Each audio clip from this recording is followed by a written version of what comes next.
வணக்கம். ஜெயக்குமாருக்கும் எடப்பாடி பழனிசாமிக்கும் ஒரு லடாய் ஓடுது. கருத்து மோதல்கள் இருந்துகிட்டே இருக்கு. எடப்பாடி பழனிசாமி நமக்கு துரோகம் பண்ணிட்டாரு அப்படின்னு ஜெயக்குமாரும் ஃபீல் பண்ணுறாரு. வரிசையாக எல்லாத்துக்கும் பண்ணிக்கிட்டே வந்தார். நான் அவருக்கு ரொம்ப விசுவாசமாக இருந்தேன், என்னைக்கும் துரோகம் பண்ணிட்டாரு எடப்பாடி பழனிசாமி அப்படின்னு சொல்லிட்டு அவருடைய ஆதரவாளர்கிட்டெல்லாம் புலம்ப ஆரம்பிச்சுட்டு இருக்கிறாரு. எதுக்காக இந்த புலம்பல்? ஜெயக்குமாரோட இந்த புலம்பல் எதுக்காக அப்படின்னு பார்த்தீங்கன்னா, எல்லாமே அவர் தான், எடப்பாடி பழனிசாமிக்கு அவர் தான் வலது இடது அப்படிங்கிற மாதிரி ஒரு எண்ணம் அவருக்கு இருந்துச்சு. கடந்த மார்ச் 25 பார்த்தீங்கன்னா, அமித்ஷாவை போய் எடப்பாடி பழனிசாமி சந்திச்சார். அதுக்கப்புறமா அதிமுக பாஜக கூட்டணி உருவாகிட்டு இருக்கு அப்படிங்கிற மாதிரி ஒரு சூழ்நிலை இருந்தது. இது ஜெயக்குமாருக்கு சுத்தமாகவே பிடிக்கல. கடந்த 2021 சட்டமன்ற தேர்தலில் அதிமுக பாஜக கூட்டணி வச்சு தான் சேர்ந்தோம். ராயபுரத்தில் சிறுபான்மையினர் ஓட்டு எனக்கு உழுவலை, இதுக்கு முழுக்க காரணம் பாஜகவோட கூட்டணி வச்சது தான், நான் தோக்குறதுக்கு மிக முக்கியமான காரணம் பாஜக தான் அப்படின்னு சொல்லி பேசினார். அப்புறமா 2023 அதிமுக பாஜகக்குள்ளே ஒரு உறவு விரிசல் வந்துச்சு. அதை ஜெயக்குமாரை வச்சு தான் எடப்பாடி பழனிசாமி இந்த அறிக்கையை வெளியிட வச்சார். இது மாதிரி ஜெயக்குமார் தான் சொன்னார், அதிமுக பாஜகவுக்கு இனி ஒட்டும் கிடையாது, உறவும் கிடையாது, இனிமேல் எந்த சூழ்நிலையிலும் நாங்கள் பாஜகவோட கூட்டணியை வைக்க மாட்டோம் அப்படின்னு சொல்லி எடப்பாடி பழனிசாமி சொல்லி தான் ஜெயக்குமார் பேசினார். இது ஜெயக்குமாரோட வாய்ஸே கிடையாது, எடப்பாடி பழனிசாமி சொல்லுவார். தினமும் காலையில் எடப்பாடி பழனிசாமி ஜெயக்குமார் பேசுவாங்க. இன்றைக்கி செய்தியாளர்களை நீங்கள் சந்தித்து இந்த மாதிரி விஷயங்களை பேசுங்க அப்படின்னு எடப்பாடி பழனிசாமி சொல்லுவார். அதுபடி பார்த்திங்கன்னா ஜெயக்குமார் எடப்பாடி பழனிசாமி நம்மள்ட்ட பேசினால நிறைய விஷயங்கள் பேசுகிறாருப்பா, நான் சொன்னால் எதை வேணாலும் எடப்பாடி பழனிசாமி செய்வார்ப்பா அப்படிங்கிற மாதிரி எல்லாம் அவர் பில்டப்லாம் கொடுத்து பேச ஆரம்பித்தார். எடப்பாடியோட குரல் தான் அவருடைய குரல் அப்படிங்கிறது எல்லாத்துக்கும் தெரியும். செய்தியாளர்களை தினமும் சந்திப்பார், தினமும் பேசுவார்.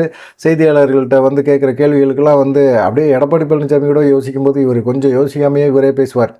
அப்படிப்பட்ட ஒரு சூழ்நிலையில் இனிமேல் நாங்கள் செத்தா கூட இனிமேல் பாஜகவோட கூட்டணியை வைக்க மாட்டாங்க அப்படிங்கிற மாதிரி சொன்னார். அந்த மாதிரி சமயத்தில் பார்த்திங்கன்னா, இப்போ எடப்பாடி பழனிசாமி அமித்ஷாவை எல்லாத்தையும் சந்திச்சுட்டு வந்த பிறகு திரும்பவும் அதிமுக பாஜக கூட்டணி உருவாகுது. நாளைக்கு கூட பிரதமர் மோடியை எடப்பாடி பழனிசாமி சந்திக்கிறாரு அப்படிங்கிற ஒரு சூழ்நிலையெல்லாம் இருக்குது. இதெல்லாம் பார்க்கும்போது ஜெயக்குமாருக்கு எப்படி இருக்கும்? பயங்கரமாக இருக்கும். அதே சமயத்தில் பார்த்தீங்கன்னா, திமுகவுக்கு இவர் போகிற மாதிரி விருப்பம் இருக்குது. ஏன்னா அது ஏற்கனவே அறிக்கை ஒன்று விட்டுருந்தார். எடப்பாடி பழனிசாமி எனக்கு மேலே நான் நம்பிக்கை நிறையா வச்சுருக்கிறேன், அந்த நம்பிக்கைக்கு துரோகம் பண்ண மாட்டார் அப்படின்னு சொல்லி நம்புகிறேன். ஒருவேளை அவர் துரோகம் பண்ணார் அப்படின்னா நான் அதிமுகவில் இருக்கிறது வேஸ்ட்டு, நான் வேறு கட்சிக்கு போயிடுவேன் அப்படிங்கிற மாதிரி சொன்னார். தாய் கழகத்துக்கு வாங்க அப்படின்னு சொல்லி திமுகவில் இருக்கவங்கெல்லாம் பார்த்திங்கன்னா எல்லாருமே பேச ஆரம்பிச்சிட்டாங்க. சட்டமன்ற கூட்டத்தொடரில் மானிய கோரிக்கைகள்லாம் நடந்துகிட்டு இருக்கும்போது ஜெயக்குமார் திமுகவுக்கு போவாரா, வருவாரா, மாட்டாரா அப்படிங்கிற விஷயங்கள் தான் எம்எல்ஏக்கள் மத்தியில் பரபரப்பாக பேசப்பட்டுச்சு. அந்தளவுக்கு இருந்தது. அதே போல் பார்த்திங்கன்னா முதலமைச்சர் கூட என்ன சொல்லிகிட்டு இருக்காருன்னா, ஒரு மீனவ சமுதாயத்திலேருந்து ஒரு ஆள், முக்கியமான ஒரு நபர் நம்மகிட்ட இல்லைப்பா, ஜெயக்குமார் வந்தாருன்னா கூப்பிட்டு வச்சு நம்ம இது பண்ணிக்கலாம் அப்படின்னு சொல்லியிருக்கிறாரு. கட்சிக்குள்ளே அவர் சேர்த்துக்கலாம், கூட்டுவாங்க அப்படிங்கிற மாதிரி சொல்லியிருக்கிறாரு. திமுக தரப்புலையும் ஜெயக்குமார்கிட்ட பேச்சுவார்த்தையெல்லாம் சிலர் நடத்தியிருக்காங்க. ஆனால் ஜெயக்குமாருக்கும் சேகர் பாபுக்கும் ஆகவே ஆகாது, அமைச்சர் சேகர் பாபுக்கும். அதனால் ஜெயக்குமார் உள்ளே வந்தால் தனக்கு ஏதாவது ஒரு பஞ்சாயத்து ஆகிடும். ஏன்னா இவர் மனுஷன் எதையாவது ஒன்று பேசிட்டு வாய் துடுக்க ஏதாவது ஒன்று பேசுவார். அதை திமுக தலைமை ரசிக்கும். அது இல்லாமல் அதிமுகவில் எடப்பாடி பழனிசாமிலேருந்து எல்லாத்துக்கும் வண்டவாளங்கள் எல்லாம் இப்போ ஜெயக்குமாருக்கு நல்லாவே தெரியும்.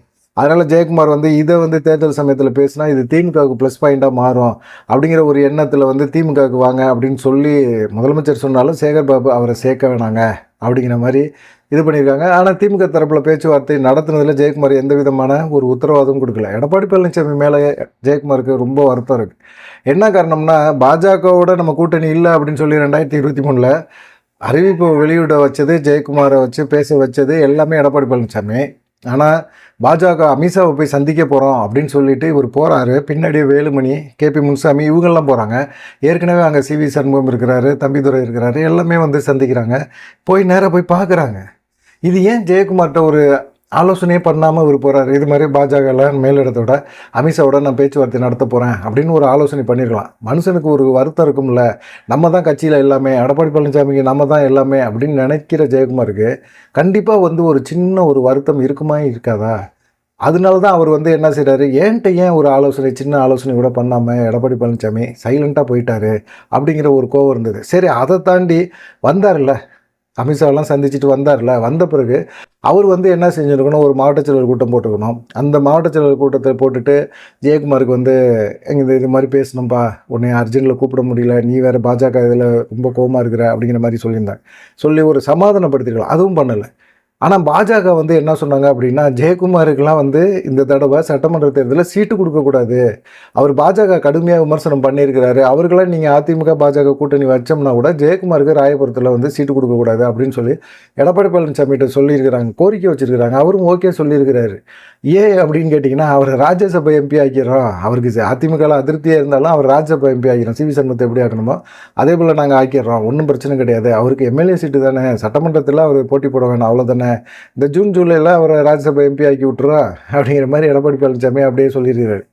எப்படி வந்து கூட்டணி முறிவ வந்து எப்படி தன்னை வச்சு அறிவிக்க வச்சு பாஜகவோட தனக்கு வந்து ஒரு எதிர்ப்பை சம்பாதிக்க வச்சுட்டு, இப்போ வந்து என்னடான்னு பார்த்தீங்கன்னா, இவங்க போய் அதிமுக, பாஜக கூட்டணியை உருவாக்கிட்டு வருவாங்க. அதை பத்தி என்ட்ட எதுவுமே பேச மாட்டாங்க. அப்படிங்கும்போது, என்ன பண்றது? அப்படிங்கிற மாரி இருக்கு. ஆனா இப்பயும் பார்த்தீங்கன்னா, ஜெயக்குமார் வந்து ராயபுரத்தில கட்சி தொண்டர்கள், முக்கியமான நிகழ்ச்சிகள் அதெல்லாம் போய் கலந்துக்கிறாரு. ஆனா செய்தியாளர்கள வந்து எப்பயுமே தேடி தேடி போய் பேசக்கூடிய நபர், இப்ப செய்தியாளர்கள பார்த்தோம்னா அப்படியே தலை குனிஞ்சுக்கிட்டு அப்படியே போயிடுறாரு. எல்லாம் எடப்பாடி பழனிசாமி நமக்கு பண்ண வேலையா? அப்படிங்கிற மாரி யோசிச்சுக்கிட்டே போறாரு. அந்த அளவுக்கு வந்து ஜெயக்குமார் ரொம்ப அப்செட் ஆயிட்டாரு அப்படிங்கிற மாரி சொல்றாங்க. என்ன பண்ண முடியும்? ஜெயக்குமார் வந்து இப்ப ராஜ்யசபா சீட்டு குடுத்தா வாங்கிட்டு நின்றுவாரா?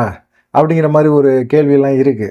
எப்படி ராஜ்யசபா எம்பி ஆயிட்டு, அங்க போயிட்டு நம்ம போய் டெல்லியில போய் என்ன பண்ண போறோம்? இங்க இருந்தாலும் வந்து அரசியல்ல வந்து ஒரு கலக்கிட்டு கிடக்கலாம். அங்க சி.வி. சண்முகத்திட்ட போய் போராடிக்கிட்டு கிடக்கணும். இப்ப தம்பிதுரைக்கு முடிஞ்சிரும். அப்புறமா தம்பிதுரை கிடைக்குமா கிடைக்காதான்னு தெரியல. அந்த மாரி சூழ்நிலையில நம்ம போய் ஏன் திரும்பவும் அங்க போயிட்டு அங்க போய் குப்பை கொட்டிக்கிட்டு, நம்ம மாநில அரசியல் தான் நமக்கு செட் ஆகும் அப்படிங்கிற மாரி ஜெயக்குமார் சொல்றாரு. ஆனா கிடைக்காதே. அதிமுகல சீட்டு குடுக்கக்கூடாது. பாஜக அந்த கண்டிஷன் போட்டிருக்கு. அப்போ திமுக தர தயாரா இருக்காங்க. ஏற்கனவே இப்போ ராயபுரம் வந்து திமுக கோட்டையா தான் இருக்குது. இப்போ வந்து ஜெயக்குமார் வந்து எடப்பாடி பழனிசாமி மேல இருக்க அதிருப்தியில இப்பயே போய் திமுகல போய் இணைஞ்சாரு அப்படின்னா, திமுக வந்து ராயபுரம் தொகுதியை வந்து அவருக்கு குடுக்குறதுக்கு ரெடியா தான் இருக்கிறாங்க. ஏன்னா, ஜெயக்குமாரை எதிர்த்து என் தொகுதியில வந்து முதலமைச்சரே இப்போ ஸ்டாலினே வந்து போட்டி போட்டா என் தொகுதியில தோத்து போயிருவாரு. டெபாசிட் வாங்க முடியாதுன்னு வாய் துடுக்கா பேசினார் ஜெயக்குமார். கட்சியில ஒரு உறுப்பினர். அவர் யாருக்கும் அந்த ஏரியாவிலே தெரியாது. அவர முதலமைச்சர் நிக்க வச்சு டபார்னு ஜெயக்குமார் காலியே பண்ணி விட்டாங்க. அந்த மாரி வந்து ஜெயிச்சவர் தான் அவரு. இப்போ வந்து திரும்ப ராயபுரத்தில வந்து ஜெயக்குமார் நிற்கிறாரு, போறாரு, வராரு, திமுகல சேர்ந்த பிறகு கேட்டாரு அப்படின்னா, கண்டிப்பா வந்து குடுக்குறதுக்கு தயாரா இருக்கிறாங்க திமுக தரப்புல. திமுக தரப்புலயும் வந்து இது தொடர்பா பேச்சுவார்த்தை நடத்துறாங்க. ஆனா ஜெயக்குமாருக்கும் அமைச்சர் சேகர்பாபுக்கும் முன்பகை இருக்கு. அவங்களுக்குள்ள ஒரு சண்டை கிண்டைலாம் இருக்குது. சமீபத்தில கூட இந்த கடந்த தேர்தலில் கூட இந்த வேட்புமனு தாக்கல் பண்ணுறதுல கூட ஒரு லடாய் போயிடுச்சு. அந்த மாதிரிலாம் சம்பவங்கள்லாம் இருக்குது. இந்த சம்பவங்கள்லாம் மனசில் வச்சுட்டு அமைச்சர் சேகர்பாபு என்னென்னா ஜெயக்குமார் வேணாங்க அப்படிங்கிற மாதிரி அவர் பேசுகிறாரு. ஆனால் முதலமைச்சருக்கு வந்து ஜெயக்குமார் வரட்டும்ப்பா வரட்டும், அவரை வச்சு தான் ஒரு கேமே விளையாடணும் சென்னைக்குள்ளே, அதிமுக வச்சு அவர் கள்ளச்சி போட்டு ஆடணும்ப்பா அப்படிங்கிற மாதிரி அவர் யோசிக்கிறார். ஆனால் இப்போ ஜெயக்குமார் வந்து யாருக்குமே பிடி கொடுக்கல. எடப்பாடி மேலே அதிருப்தியாக இருந்தாலும் திமுக வந்து வலை போட்டு அவரை வந்து வாங்க அப்படின்னு கூப்பிட்டாலும் கொஞ்சம் சைலண்ட்டாகவே இருக்கிறாரு. அவர் வேலையை அவர் பார்க்குறாரு. செய்தியாளர் சந்திப்பில் பேசுகிறது கிடையாது. எடப்பாடி பழனிசாமி டெல்லி போயிட்டு வந்த பிறகு ஜெயக்குமாரை கண்டுக்கிறதே இல்லை, பேசுகிறது இல்லை, என்ன பேசணுங்கிற விஷயத்த கூட சொல்கிறது இல்லை. கேபி முன்சாமியெல்லாம் கூட்டிகிட்டு போய் பேசுகிறாரு. என்னையை கூப்பிட்டு போய் பேச வேண்டிய இடத்துல அவங்கள கூட்டிகிட்டு போய் பேசுகிறாரு. என்ன பண்ணுறதுனே ஒன்றுமே புரியல அப்படின்னு சொல்லிட்டு இருக்காங்க. ஒன்று ராயபுரத்தில் நிற்கிறோம்னா திமுகவில் நின்றால் தான் ஜெயிக்க முடியும்னு தெரியும். உள்ள அப்படின்னா அதிமுகவில் தான் நிற்க போகிறேன்னா நிற்கிறது வேஸ்ட்டு, தோற்றுரும் அப்படிங்கிறது ஜெயக்குமாருக்கு நல்லா தெரியும். ராஜ்யசபா சீட்டை வாங்கிட்டு போயிடணும். இல்லைன்னா திமுக கட்சிக்குள்ளே போய் சேரணும். ஜெயக்குமாரோட ஸ்டேட்மெண்ட் என்ன, ஜெயக்குமார் எப்போ திமுகவில் சேருவார் அப்படின்னு சொல்லி எதிர்பார்ப்பு இருந்துகிட்டே இருக்கு. எடப்பாடி பழனிசாமிக்கும் ஜெயக்குமார் மேலே நம்பிக்கை இல்லை. ஜெயக்குமார் வந்து எடப்பாடி பழனிசாமியை இனிமே நம்ப மாட்டார். வரிசையாக துரோகமாக பண்ணிட்டு வந்தவர் எனக்கும் பண்ணிட்டாரையா அப்படின்னு சொல்லி அவர் ஆதரவாளர்கிட்ட புலம்பிக்கிட்டு இருக்கிறாரு அப்படிங்கிற மாதிரி சொல்கிறாங்க. நீங்கள் என்ன நினைக்கிறீங்க அப்படிங்கிற ஒரு விஷயத்தையும் மறக்காமல் கமெண்ட் பண்ணுங்கள். நன்றி, வணக்கம்.